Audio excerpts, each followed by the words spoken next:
नमस्कार, आप देख रहे हैं हिंदी न्यूज चैनल। मैं हूं चीफ एडिटर महेश कुमार पटवारी।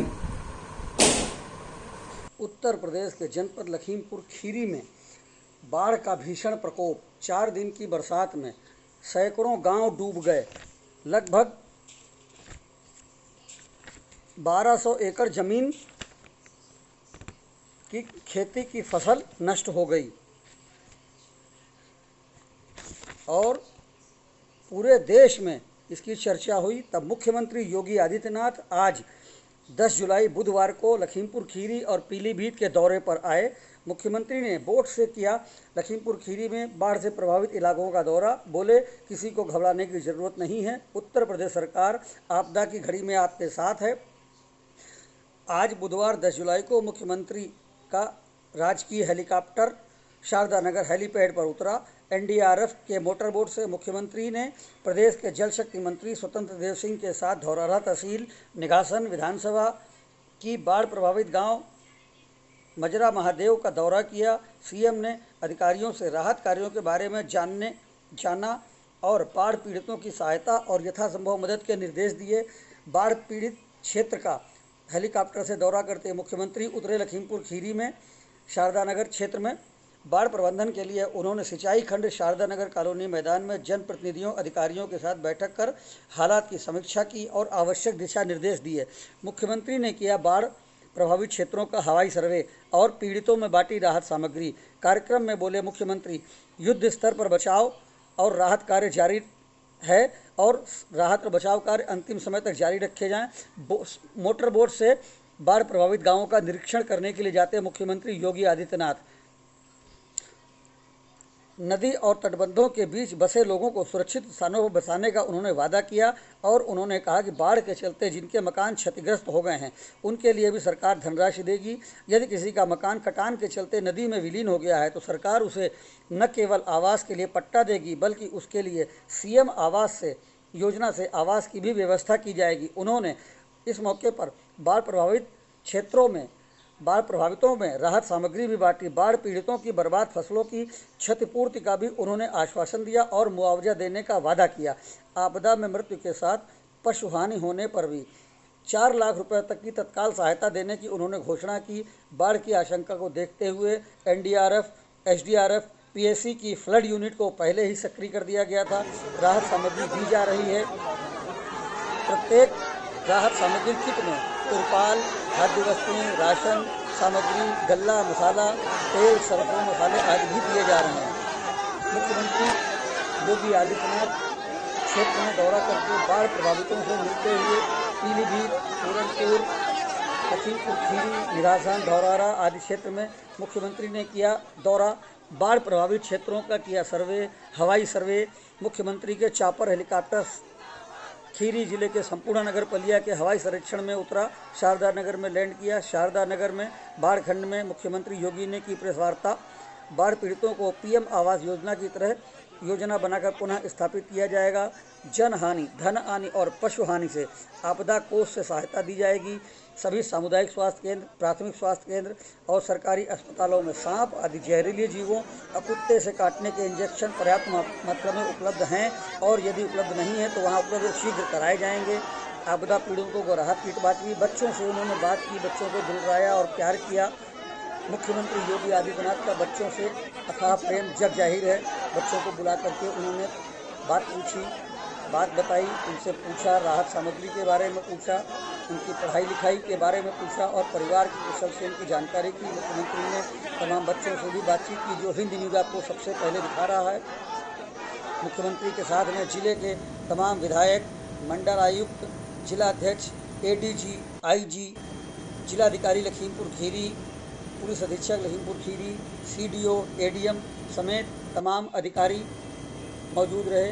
मुख्यमंत्री योगी आदित्यनाथ पीलीभीत क्षेत्र में बाढ़ प्रभावित क्षेत्रों का हेलीकॉप्टर से दौरा करते हुए, हेलीकॉप्टर से बाढ़ प्रभावित क्षेत्र का निरीक्षण करते हुए और अनुमान जनहानि, धनहानि, पशुहानि का अनुमान लगाते हुए मुख्यमंत्री योगी आदित्यनाथ भीषण तबाही पीलीभीत और लखीमपुर खीरी में दोनों जगह मुख्यमंत्री योगी आदित्यनाथ का आज आकस्मिक दौरा 10 जुलाई बुधवार दोपहर बाद मुख्यमंत्री ने सभी बाढ़ प्रभावित लोगों को दिया भरोसा, उनके साथ अन्याय नहीं होगा, उनके साथ न्याय किया जाएगा, उन्हें हर संभव सहायता दी जाएगी, हर संभव मदद दी जाएगी। क्षेत्र में तमाम लोगों से उन्होंने बातचीत भी की। बाढ़ प्रभावित क्षेत्र का दौरा करते हुए मुख्यमंत्री योगी आदित्यनाथ, हिंद न्यूज आपको दिखा रहा है, आज 10 जुलाई को मुख्यमंत्री योगी आदित्यनाथ का लखीमपुर खीरी और पीलीभीत में बाढ़ प्रभावित क्षेत्रों का हवाई सर्वे करते मुख्यमंत्री योगी आदित्यनाथ। साथ में जल शक्ति मंत्री स्वतंत्र देव सिंह भी हैं। जिलाधिकारी लखीमपुर खीरी दुर्गा शक्ति नागपाल, अधिकारियों ने मुख्यमंत्री को तमाम चीज़ें डैश ब्लैक बोर्ड पर चार्ट लगाकर समझाई। मुख्यमंत्री ने जनहानि, धनहानि, पशुहानि को समझने की चेष्टा की और बाढ़ राहत कार्यों में बाढ़ से बचाव के उपायों पर उन्होंने अधिकारियों से चर्चा की। अधिकारियों ने चार्ट के माध्यम से, नक्शे के माध्यम से उन्हें समझाने की चेष्टा की। साथ में जिलाधिकारी खीरी दुर्गा शक्ति नागपाल मुख्यमंत्री चार्ट के माध्यम से हालातों को समझते हुए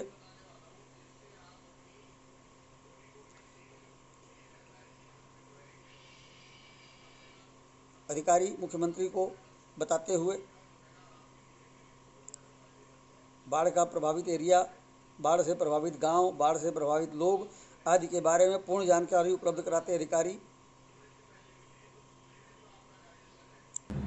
पहले मैंने सुबह पीलीभीत और इस समय लखीमपुर खीरी का हम लोग सर्वे करते हुए बाढ़ प्रभावित क्षेत्रों का निरीक्षण करते हुए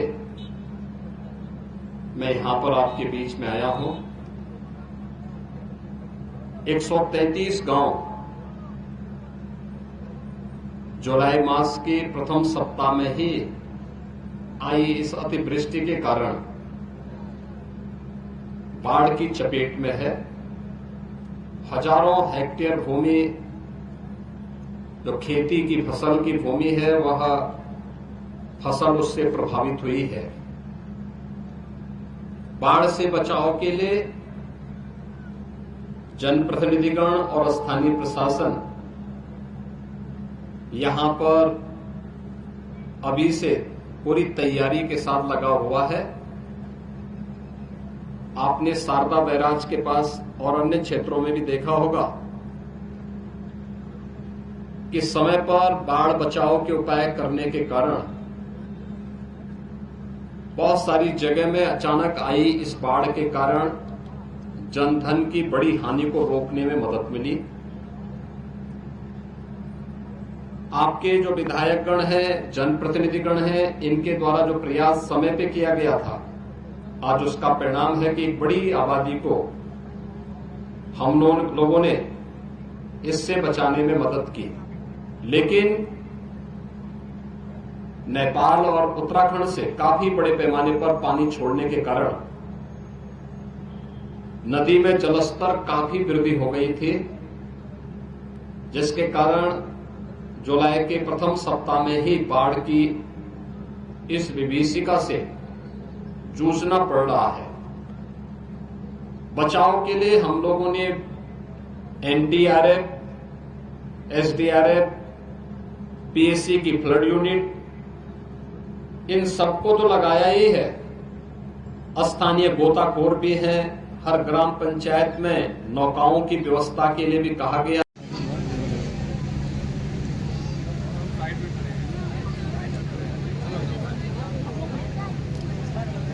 मित्रों, अभी मैं अपने साथ में प्रदेश सरकार के हमारे जल शक्ति मंत्री और यहाँ के जनप्रतिनिधियों के साथ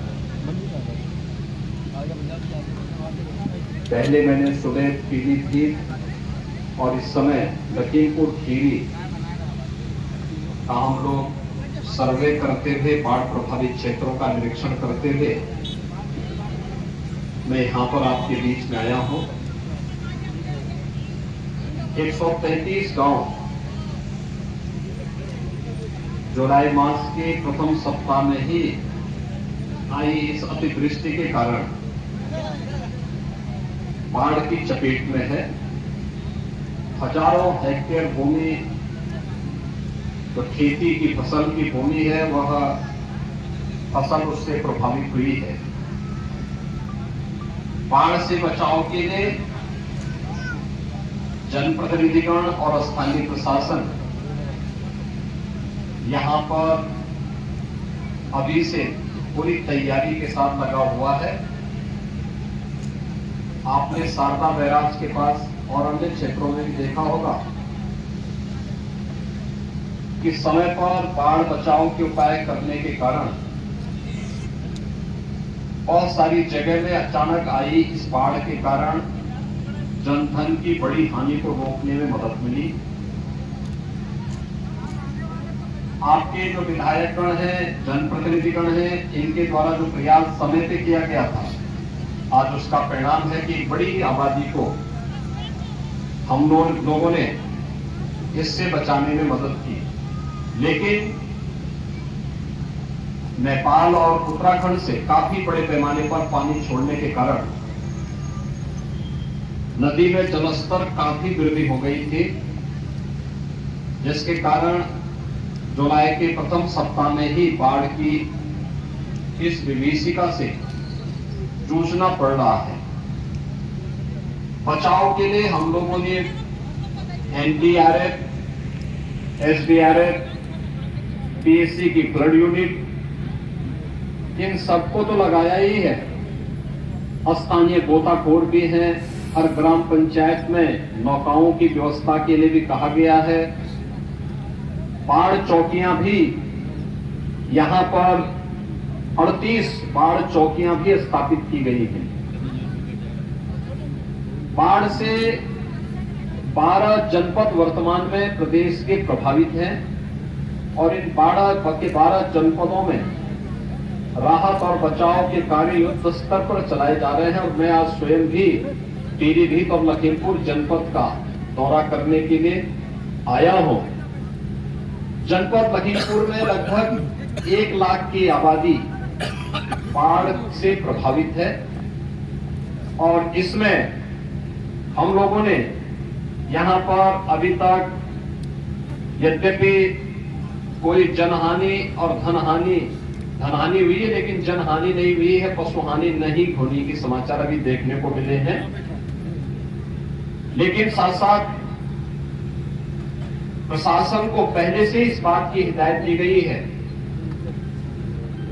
इस सीजन में बरसात में जल जमाव के कारण सांप के काटने से, बिच्छू के काटने से या जंगली जानवरों के काटने की शिकायतें आती हैं। इसके लिए एंटी स्नेक वेनम यानी सांप के काटने का इंजेक्शन और कुत्तों के काटने या जंगली जानवरों के काटने पर एंटी रेबीज का जो वैक्सीन होता है, ये सीएससी स्तर पर उपलब्ध करवाने की व्यवस्था हो। पीड़ित परिवारों के लिए, जो भी परिवार बाढ़ की चपेट में आया है, ये व्यवस्था की गई है कि उन्हें पर्याप्त मात्रा में राहत सामग्री मिले, जिसमें लाई है 5 किलो, भुना चना है 2 किलो, 1 किलो गुड़, बिस्किट है 10 पैकेट, माचिस, मोमबत्ती, नहाने के साबुन, एक 20 लीटर का जैरकिन पेयजल के लिए, क्योंकि अगर बरसात का पानी कोई पिएगा तो उससे नुकसान हो सकता है। स्वच्छ पानी उसको मिल सके, इसके लिए क्लोरीन की गोलियां डालने की व्यवस्था, अन्य प्रकार के उपाय भी किए जा रहे हैं। तिरपाल के साथ साथ 10 किलो आटा, 10 किलो चावल, 2 किलो अरहर की दाल, 10 किलो आलू, हल्दी, मिर्च मसाला, 1 लीटर सरसों का तेल और नमक के साथ साथ जहां घरों के अंदर पानी घुस गया वहां लंच पैकेट उपलब्ध करवाने के भी निर्देश दिए गए हैं। जनप्रतिनिधिगण लगातार प्रशासन का सहयोग करते हुए, जो माननीय विधायकगण हैं, वे सभी प्रशासन का सहयोग कर रहे हैं और प्रशासन एनडीआरएफ, एसडीआरएफ, पीएससी की फ्लड यूनिट, पुलिस आदि की मदद से, स्वयंसेवी संस्थाओं की मदद से प्रभावित परिवारों पर राहत और बचाव के कार्यों को आगे बढ़ाने के लिए पूरी प्रतिबद्धता के साथ कार्य करेगी। मैंने प्रशासन से भी और जनप्रतिनिधियों से भी प्रस्ताव मांगे हैं कि जो लोग नदी और तटबंध के बीच में हैं, हर बार बाढ़ की चपेट में आएंगे। अगर वे अपनी सहमति देंगे तो हम उनको सुरक्षित स्थानों पर बसाने की व्यवस्था करेंगे।